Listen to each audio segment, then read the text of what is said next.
A wizard is never late, Frodo Baggins. Nor is he early.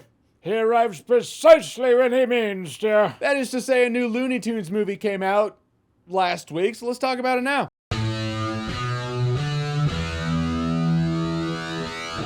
So the day the Earth blew up is indeed a new Looney Tunes film. Daffy Duck and Porky Pig, they're friends, roommates, even brothers. Funny enough, going through it in my head, a lot happens in here. They're on a quest to make money to fix up their house because the HOA is kind of on their back about it. Then eventually this chewing gum starts turning people into alien zombies, and now they gotta save the world. Talking about the hook right out the gate, the hook is indeed the fact that it's hand-drawn animation. Theatrically released feature film hand-drawn animation. I don't think I've seen that since Princess and the Frog back in 2009. And even when Princess and the Frog did it, that was a throwback. Because we do live in a world where vinyl's outselling CDs. Even audio cassettes are on the rise in popularity. Mostly because records are becoming too expensive. It works for the nostalgia angle, but nostalgia aside, do not underestimate the engrossing, engaging art form that is hand-drawn animation. It's its own flavor, and it does help in it feeling like Looney Tunes flavor. Which for the most part this did. I mean, there's some humor in here that I'm just not used to Looney Tunes having.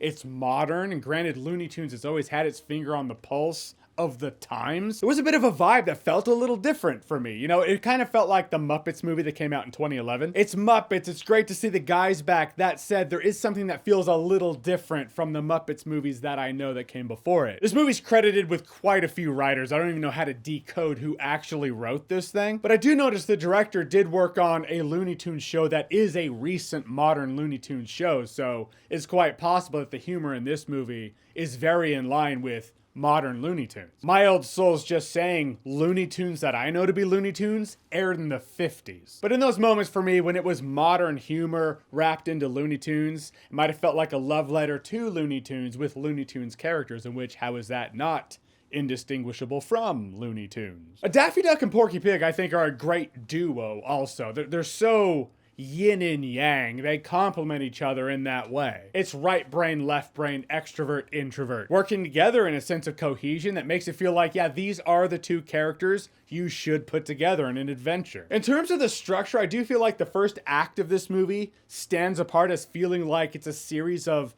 Looney Tunes episodes and bits that essentially make up for the setup of the film. Then for the second and third act, it kind of focuses up as, okay, here's the threat, here's the thing they have to deal with, let's move on. It totally works in terms of the first act of this movie climatizing me to the Looney Tunes vibe, and it felt familiar and comfortable in that way. The second act for me is when it kind of dipped a bit, and then the third act picked up again and was all exciting and all right, sweet. And among the exciting adventure going down, there actually were some surprising twists and turns in here that were clever in the sense that they were foreshadowed. The movie makes you forget about them, and then you're like, oh yeah, that thing. There was one moment here that made me mad, just in terms of a friendship thing. I was like, that's messed up. I don't like that the character did that. But it at least is addressed and worked out among the characters, not just, okay, it happened and we're not going to address it like it was really messed up.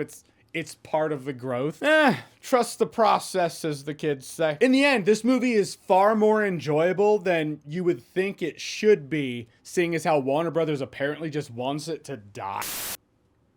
I don't want to insinuate that Warner Brothers is somehow on some sort of warpath to kill their own IP. However, when you look at the apparent mismanagement of it, no marketing for this film, that Wile E. Coyote versus Acme film, which apparently was done, buried under the Acme vault, never to see the light of day. I hope it does because of this movie. I don't know if it's good. Like, I heard it's good. I also heard Snow White was good. Who knows? But the film still deserves to be seen. It deserves to shoot its shot to the audience and let the fans decide. As for The Day the Earth Blew Up, it's a solid love letter to Looney Tunes. It's a fun Looney Tunes adventure involving a space alien invasion, but it's also a heartfelt film about brotherhood and friendship, and I like that. I had myself a really fun time. No alcohol required. Hope it's not gone from the movie theaters by the time you make it out to see it, if you're gonna make it out to see it, because I'm not gonna go ahead and hold my breath and have faith that this is gonna come out in some format in which you can watch it at home when it leaves movie theaters. So The Day the Earth Blew Up, have you seen it? What did you think about it? Whatever you thought, comment below, let me know. And as always, if you like what you've seen here and you want to see more, click right here to see more.